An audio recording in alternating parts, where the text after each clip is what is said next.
Venga, ahí está José esperando que se levanten los que van a ir al parque, en toda libertad. Pregarem perquè no plogui, que fa un dia medio per aquí, medio per allà, però el senyor segur que l'aguanta. No, clar, si no que tornin, clar. Si no, el senyor farà que no es mullin tampoc. Muy bien, pues vamos a iniciar la predicación de hoy.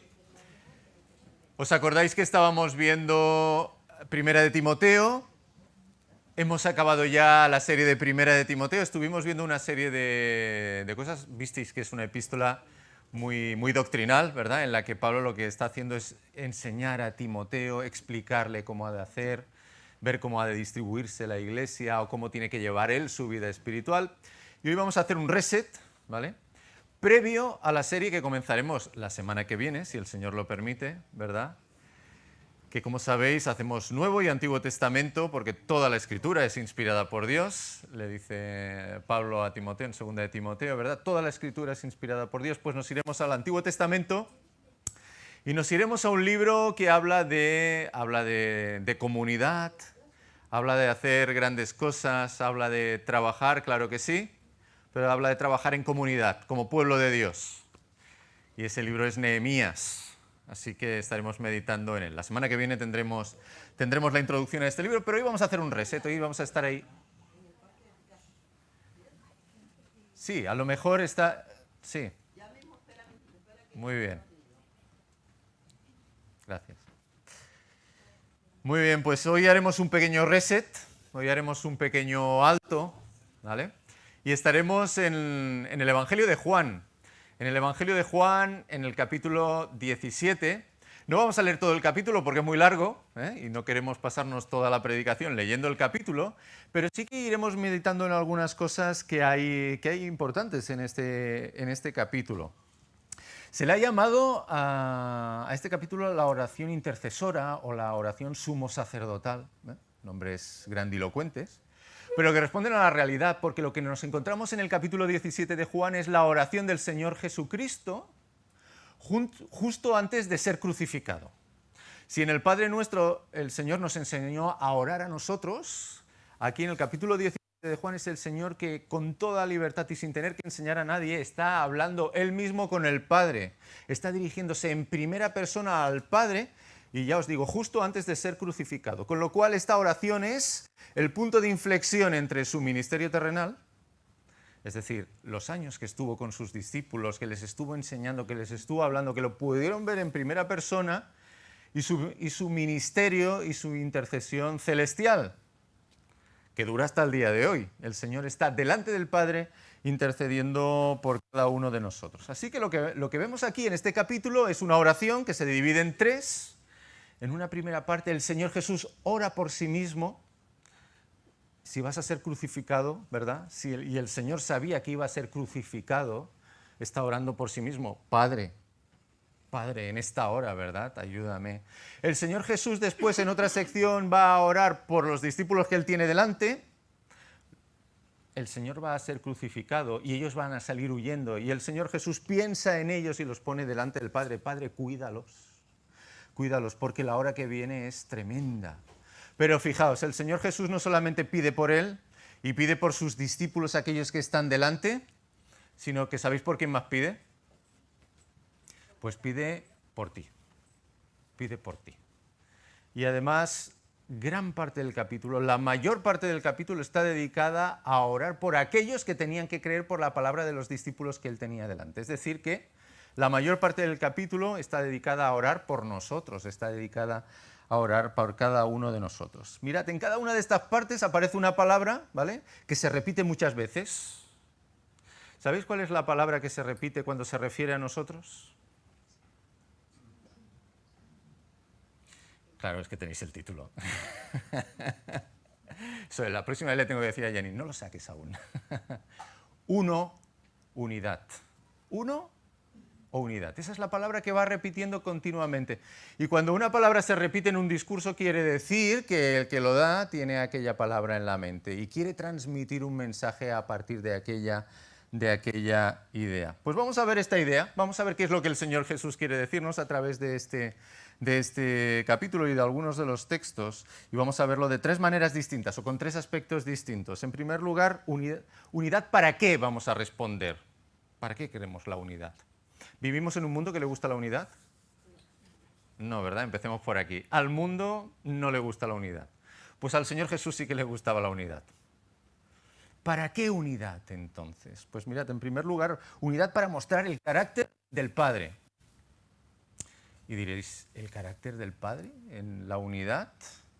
Bueno, para empezar, ¿sabéis que tenemos un Dios en qué? ¿En tres? En tres personas. Son tres, pero es uno. Bueno, aquí ya podemos empezar a intuir un poco, ¿no?, de qué va la cosa. Un Dios en tres personas. La diversidad en la unidad, ¿verdad? Pero además tenemos un Dios que en vez de decir, mira, ahí os quedáis vosotros, un Dios relacional que quiso acercarse, y nos atreveremos a decir, cuando lleguemos ya lo veremos, un Dios misional. Lo que nosotros hacemos, aquello que nosotros llamamos evangelización, no es algo que Dios ha ordenado, que Dios se le ocurrió un día, sino que está en su mismo ADN, es que Él es así. Así que vamos a ver esta unidad para mostrar el carácter del Padre. En segundo lugar, ¿unidad para qué? Para mostrar el carácter del Hijo. El Señor Jesús vino a la tierra, el Señor Jesús enseñó a sus discípulos, nos enseña a nosotros. Bueno, vamos a ver dónde está la unidad en su carácter, ¿verdad? Y en tercer lugar, unidad para que el mundo, y lo dice el texto literalmente, para que el mundo crea. La unidad es importante para que el mundo crea. Fijaos, vamos a los versículos 14 al 18.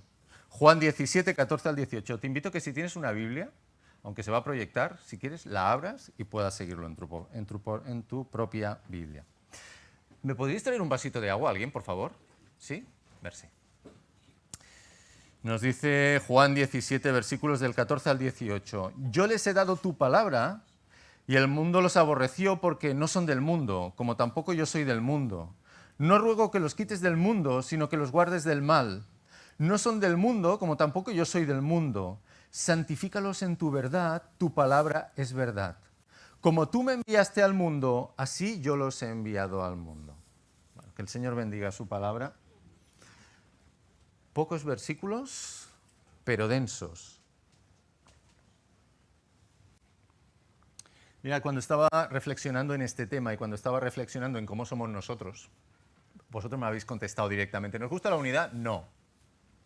Los antiguos griegos se inventaron una palabra que les gustaba mucho. Se inventaron una palabra que le cogieron tanta afición que la pusieron, era su leitmotiv, y la felicidad era alcanzar aquello. La palabra es autarquía. ¿La habéis escuchado alguna vez? Vale. Sí, no, arreso, bueno, algunos sí, otros no. Autarquía, ¿sabéis qué quiere decir? Autosuficiencia. Es decir, yo mismo y después otra vez yo, autosuficiencia. Yo lo puedo hacer todo, no necesito a los demás, ¿verdad? Autarquía. Les gustaba tanto que lo que os digo, llegaron a decir, la persona que consiga la autosuficiencia o incluso la nación que consiga la autosuficiencia será plenamente feliz. Bueno, en realidad eso lo decían ellos, pero cada uno de nosotros en nuestro corazón, en el fondo, somos un poco griegos. ¿Sabéis lo que quiero decir? Sí, exacto. Yo. Y los demás, para allá. Y los demás, que vayan haciendo. Si puedo sobrevivir yo solo, los demás me sobran. Mirad, se ha llegado a unos extremos que son esgarrifosos, diem en català. Un filósofo, ya no es griego este es de los años 60, un filósofo francés, Jean-Paul Sartre, dijo, hablaba del infierno y hablaba de los demás y dijo, el infierno son los demás.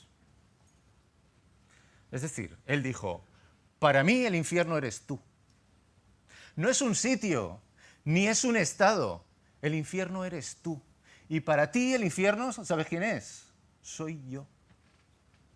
Vamos, eso es la autarquía llevada a la enésima potencia. Lo dijo de una manera muy elegante, pero de una manera casi aterradora. El infierno son los demás. Mirad, la idea de autosuficiencia tiene un par de problemas. Bueno, tiene un par de problemas, tiene muchos problemas.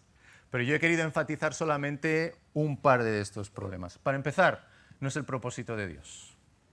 No es el propósito de Dios. Cuando la Biblia empieza, cuando Dios crea a Adán, Adán es un ser perfecto, ha salido perfecto de las manos de Dios. ¿Qué dice Dios? No es bueno que el hombre esté solo. No es bueno que el hombre esté solo. Le haré ayuda idónea. Y crea a Eva.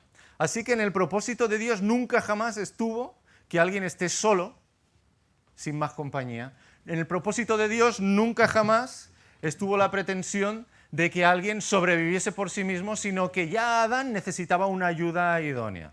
Así que primer problema, no es el propósito de Dios. Por tanto, si no es el propósito de Dios, ¿qué será? Pecado, ¿no? Pecado. La misma idea, el deseo de pasar de los demás, es algo que no está dentro del propósito de Dios. Pero tiene otro problema. Y es que es irrealizable. Es imposible que alguien viva autárquicamente. Es imposible que alguien sea autosuficiente. Por eso el gran sueño griego siempre ha sido un fracaso. Siempre hemos tenido que depender de otros. Sin embargo, hay alguien que sí que es autárquico y que sí que es autosuficiente. Totalmente, además. Y ese alguien es Dios. Ese alguien es Dios. Dios sí que puede vivir y sobrevivir por sí mismo. Dios no necesita a nadie. ¿Sabéis cómo lo llamaban en la Edad Media? Lo llamaban en la Edad Media tenía unas ganas de complicar la vida tremenda, lo llamaban el esse per se subsistens, que quiere decir el que existe y subsiste por sí mismo. Dios nunca jamás ha hecho nada por necesidad. Dios nunca jamás ha creado porque necesitase crear. Lo hizo porque quiso. Dios no te ha salvado porque tuviese que salvarte. Ni siquiera Dios te ha adoptado si eres hijo suyo porque tenga necesidad. De hecho, Dios ni siquiera se reveló porque tuviese necesidad de revelarse. Entonces, ¿por qué lo hizo? Sería la pregunta, ¿no? ¿Qué está haciendo Dios cuando está dándonos su palabra? ¿Qué está haciendo Dios cuando nos está salvando? ¿Qué está haciendo Dios acercándose a nosotros? Mostrando su carácter, mostrando quién es Dios, mostrando cuál es su ADN, mostrando qué es lo que Él lleva dentro. No es algo que se le ha ocurrido un día, sino que Él mismo es un Dios relacional. Es un Dios que se acerca al hombre, es un Dios que se agacha, es un Dios que se autorrevela a cada uno de nosotros. Y es curioso porque cuando pensamos en Dios, ¿qué nos viene a la cabeza? Decidme atributos de Dios, va. Porque si no, solo hablo yo y eso no puede ser. Omnipotente. Omnipresente. Muy bien. Lo sabe todo, ¿verdad? ¿Qué más? Es bueno, hombre, nadie me va a decir que Dios es bueno, poderoso, es bueno, es poderoso, es justo. No acabaríamos. Estaríamos uno detrás de otro y no acabaríamos nunca. Pero normalmente no se nos ocurre decir que tenemos un Dios que, porque es bondadoso, es un Dios relacional. Es un Dios, podríamos llamarlo, misional. ¿Qué os parece si lo llamamos un Dios misional? Un Dios que en el mismo ADN lleva el acercarse, lleva el agacharse, lleva el acercarse a cada uno de nosotros. Fijaos lo que dice Jesús en estos versículos. Yo les he dado tu palabra, y el mundo los aborreció porque no son del mundo, como tampoco yo soy del mundo. No ruego que los quites del mundo, sino que los guardes del mal. No son del mundo, como tampoco yo soy del mundo. Santifícalos en tu palabra es verdad. Y después dice el Señor Jesús, versículo 18, como tú me enviaste al mundo, así yo los he enviado al mundo. De la misma manera que Dios Padre envía a su Hijo al mundo, es que después el Hijo nos envía a cada uno de nosotros al mundo. De un Dios misionero, ¿qué iglesias o qué creyentes tendrían que surgir? Claro, es que vamos, es 2 más 2, 2 más 2, 4. De un Dios misional. No que, mira, me he hecho el propósito, hoy me he levantado de buen humor y hoy voy a... No, es que Él es así. Es que es un Dios evangelista. Es que es un Dios que de natural se acerca. Es que es un Dios que podría... Nuestro gran sueño es irrealizable. Nuestro gran sueño es yo a mí mismo y a mí los demás me importan un bledo, ¿verdad? Bueno, para nosotros es irrealizable. Pero para Él podría ser una realidad. Pero no quiere porque en su mismo ADN, en su mismo interior, tiene Él relacionarse. Hemos hablado de la Trinidad, pero ¿qué hacía cuando crea al hombre, cuando crea a Adán y a Eva? ¿Qué hacía Dios?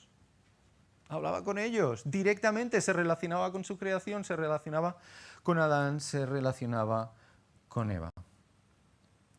El mundo es autárquico, la Iglesia no, los creyentes no, o no debemos serlo, esa es otra cosa, o no debemos serlo. Todos tenemos esa tendencia, porque como seres pecadores tenemos la tendencia, es así, la tenemos. El bichito del pecado nos ha picado.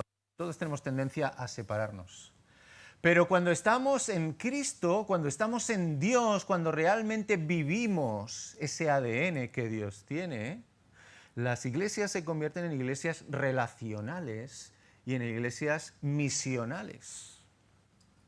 A un mundo que no le gusta estar juntos, ¿qué ocurre cuando la iglesia va en bloque a un sitio? ¿Qué ocurre cuando la gente entra a un local, entra a una iglesia y ve la iglesia abarrotada? Pues decir, ¿aquí quedan caramelos, chocolate o quedan? ¿Por qué? Porque cuando estamos unidos, cuando estamos juntos, el mundo está viendo el carácter del Padre. Algo que el mundo no tiene, pero que el Padre sí, que está transmitiendo a su iglesia y a cada uno de nosotros. ¿Qué ocurre cuando entras a un sitio? Imaginaos que vais a un monólogo, están muy de moda los monólogos, ¿verdad? ¿Os gustan los monólogos? Vale. Imaginaos que entráis a la sala del monologuista.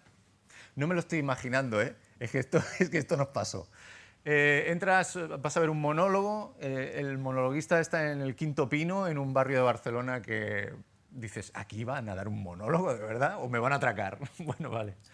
Vas a ver el monólogo y entras en la sala, te cobra el monologuista y cuando entras estás tú solo. Me entró la autarquía automática, o sea, dije, ¿por qué? ¿Por qué tengo que estar yo aquí hoy? Vamos a ver, ¿de verdad vamos a estar aquí solos? Seguro que no me voy a reír, ¿verdad? Lo que piensas es, este hombre tiene que ser muy malo. Lo que den aquí tiene que ser horroroso, vamos, porque para que estemos nosotros solos, ¿verdad? Bueno, nosotros es que somos muy puntuales y llegamos, después fue llegando gente. Y entonces ya pudimos hacer, gracias Señor, porque en vez de pasar un buen rato hubiera sido para nosotros una auténtica tortura, ¿verdad? Pero la impresión que a mí, yo es que de seguida, ¿sabes? Yo digo, ¿qué tenemos delante? ¿Qué hay aquí? Vamos a ver. ¿Qué te da la impresión? Cuando no hay nadie, esto tiene que ser muy malo, porque si no alguien habría, ¿no? Digo yo. Cuando el mundo nos ve unidos, es muy sencillo, o sea, una cosa lleva a otra. Cuando el mundo nos ve unidos, el mundo dice, ¿qué tiene esta gente que no tenemos nosotros?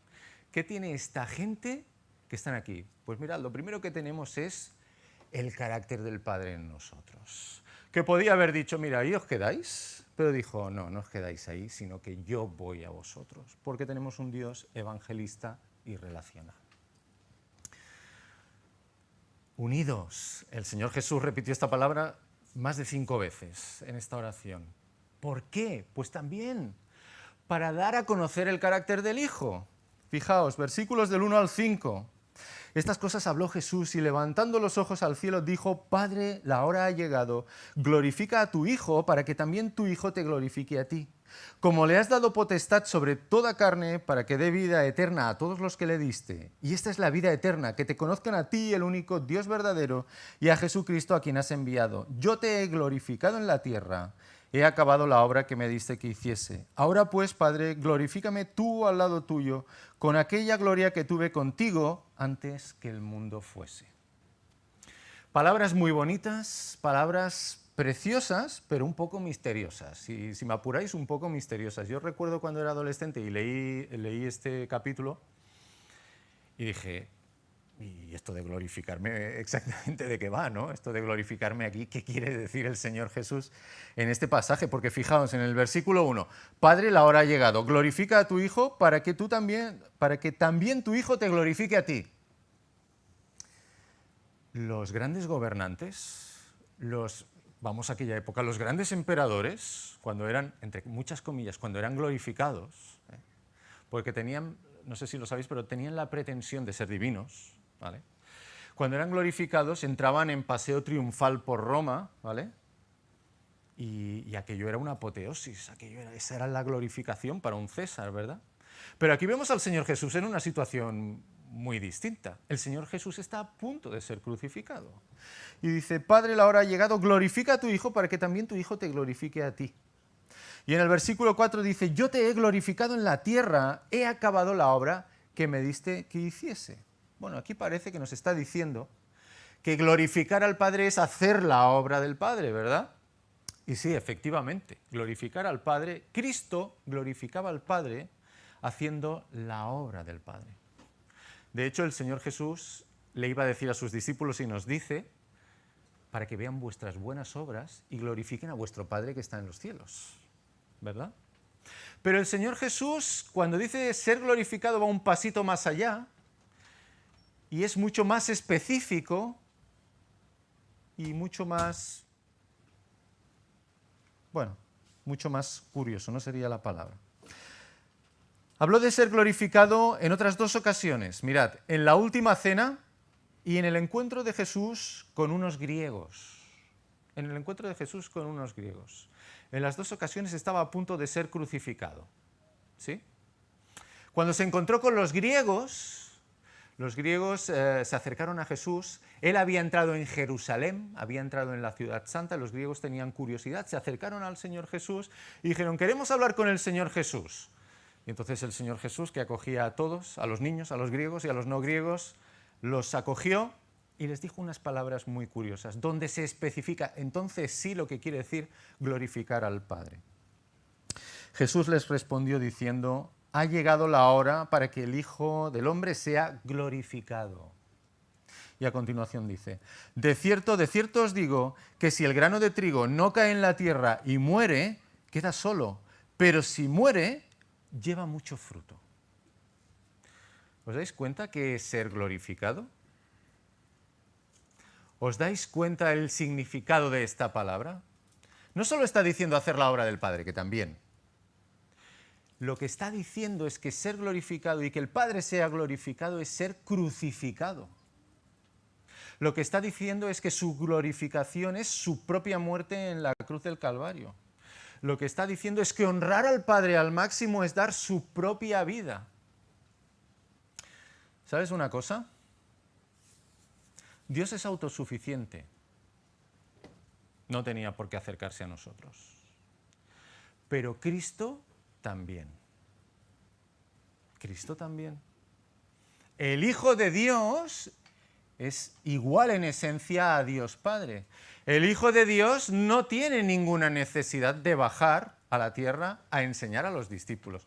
No tiene ninguna necesidad de enseñarnos a nosotros. No tiene ninguna necesidad de decirnos absolutamente nada sobre quién es el Padre o lo que el Padre quiere de cada uno de nosotros.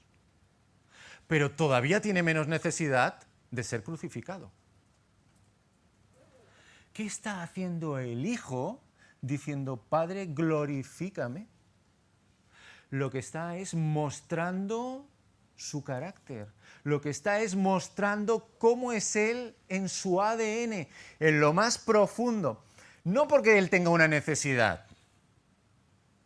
No porque Él necesite bajar a morir en una cruz para salvarte a ti, sino porque Él también es un hijo relacional y un hijo misional, un hijo que viene a salvarnos a cada uno de nosotros. Cristo, como el Padre, también es amor es justicia, es santidad, pero además es un Dios que se relaciona con nosotros. ¿Relacional?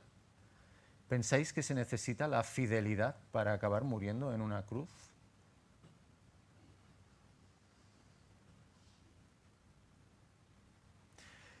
Fidelidad e implicación. Fidelidad e implicación. Y es lo que me gustaría destacar del Hijo en esta mañana. ¿Qué iglesias resultarán de un Señor Jesucristo que bajó del cielo, no porque tuviese ninguna necesidad, sino porque quería comunicarse con nosotros? ¿Qué iglesias resultarán y qué cristianos resultarán de un Señor Jesucristo que nos ha redimido? Él es fiel, nosotros seremos fieles. Él era implicado, es implicado, nosotros seremos implicados. ¿Sí o no? Una cosa lleva a la otra, una cosa es consecuencia de la otra. Dios es nuestro Padre y de tal palo, tal astilla. El Señor Jesús es nuestro hermano mayor, lo dijo él, no lo digo yo. El Señor Jesús es nuestro hermano mayor. Salvando todas las distancias, compartimos ADN, entre muchas comillas, ¿vale? Él es fiel, Él se implica en nuestra salvación. ¿Cómo responderá un creyente que ha sido salvado por Cristo? ¿Cómo responderán las iglesias de Cristo que han sido salvadas por su muerte en la cruz? Con fidelidad y con implicación. ¿Qué es implicarse? Podríamos preguntarnos, ¿no? Y yo encontraba muchas maneras de ilustrarlo y no me acababa de gustar ninguna. He elegido una. A ver si he acertado. ¿Cuántos aquí habéis comido pescado con huevo duro? ¿Nadie aquí ha comido pescado con huevo duro? Menos mal. Gracias.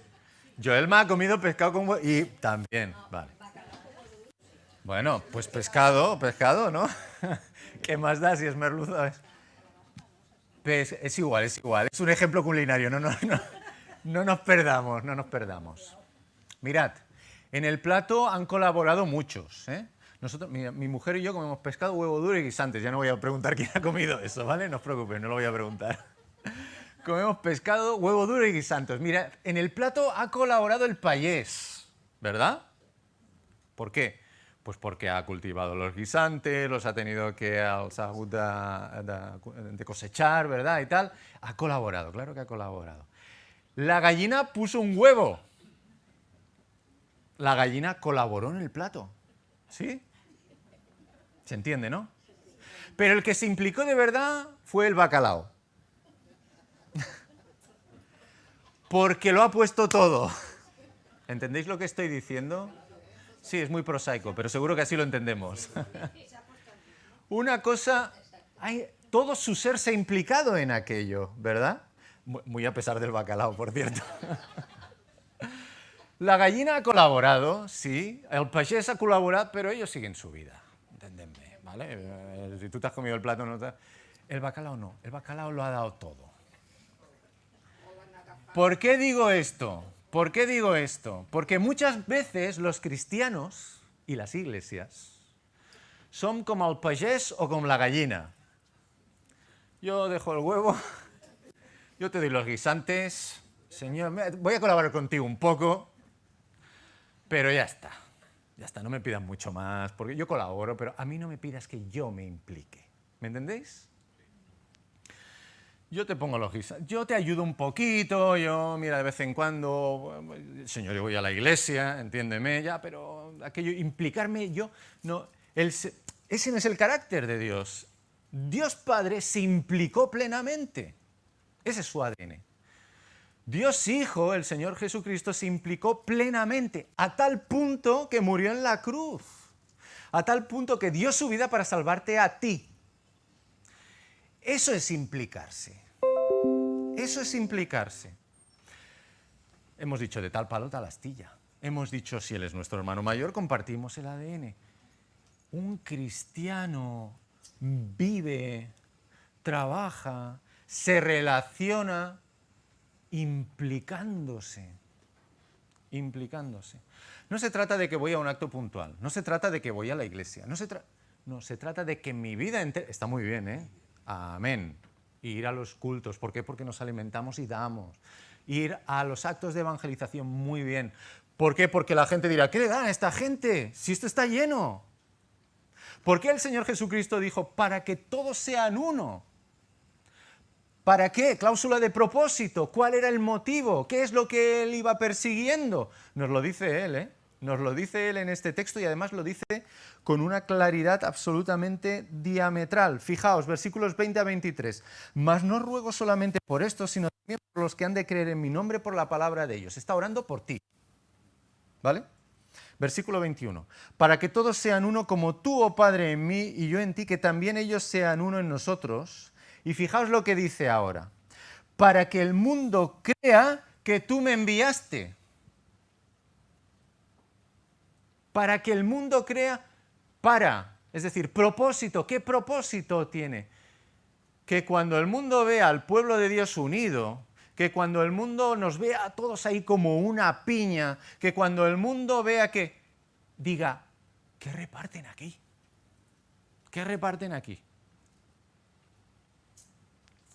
Mirad, un hombre al que amaba muchísimo, que ya está con el Señor, bueno, puedo decir el nombre, no hay ningún problema, el señor Joan Cots, del Paral·lel, me decía, cuando acabó la guerra, nadie cantaba. Y por supuesto la gente no se reunía, porque cuidadito con reunirte más de 4 o 5, la hemos liado, ¿vale? Y dice, y un día pasé, y no solo, pasó por delante de la iglesia del Paral·lel, ¿vale? Estaban cantando, dice, a mí eso ya me llamó la atención. Dice, pero además la iglesia estaba a tope, no cabía nadie. Y dije, ¿qué debe pasar aquí dentro? Todos estamos tristes, hemos perdido una guerra. ¿Sabéis qué?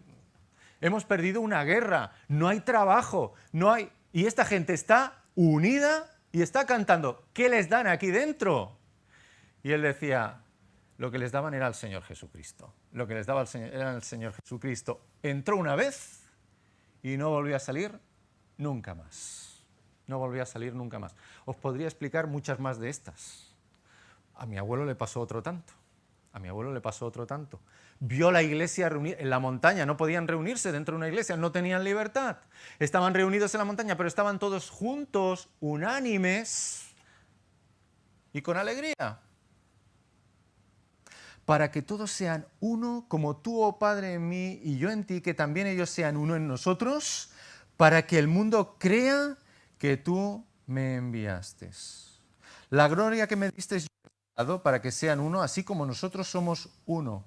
Yo en ellos y tú en mí, para que sean perfectos en unidad, para que el mundo conozca que tú me enviaste y que los has amado a ellos como también a mí me has amado. Más claro, imposible. Más claro, imposible. Esta es la última oración del Señor antes de ser crucificado. Aquí acababa su ministerio terrenal. Esta era su preocupación. Esta era su preocupación. Su deseo y su anhelo. Que el Señor nos ayude. Que el Señor nos ayude primeramente a interiorizar quiénes somos. No lo que hacemos, no lo que pensamos, no, ¿quién eres? ¿Quién eres? Y que puedas responder, soy un hijo de Dios, salvado, redimido por la sangre del Señor Jesucristo en la cruz del Calvario. Que lo puedas contestar, que te alegres, que te goces contestándolo. Y acto seguido que pienses, y porque yo soy eso, porque yo soy hijo de Dios, comparto la genética de Dios. Porque el Señor Jesucristo me amó y se entregó a sí mismo por mí en una cruz, yo comparto esa genética que Él tiene. Y compartiéndola, la comparto con los demás. Vivimos en un mundo autárquico, en un mundo autosuficiente, en un mundo que no quiere saber el uno del otro. Que el Señor nos ayude a que seamos hijos suyos, unidos, pero unidos en Cristo. ¿Amén? Amén. Vamos a orar.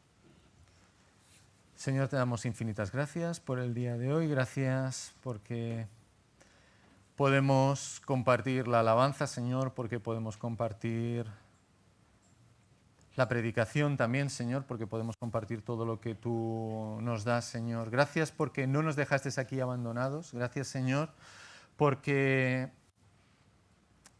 eres un Dios, Señor, que se acerca, eres un Dios que se aproxima a nosotros, que nos ama profundamente, Señor.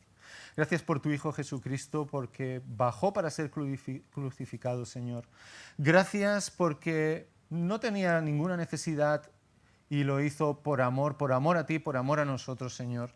Te damos gracias por ello y te pedimos, Señor, que tú nos ayudes a cada uno de nosotros, que nos ayudes, Señor, a ser hijos tuyos que no es que hacen porque tienen que hacer, sino que son como tú eres y como es tu Hijo Jesucristo, que lo llevamos en el ADN, que somos eso, somos hijos de Dios que aman porque tú amas, Señor. Te damos gracias por ello, nos ponemos delante de ti, ayúdanos, Señor, te lo suplicamos.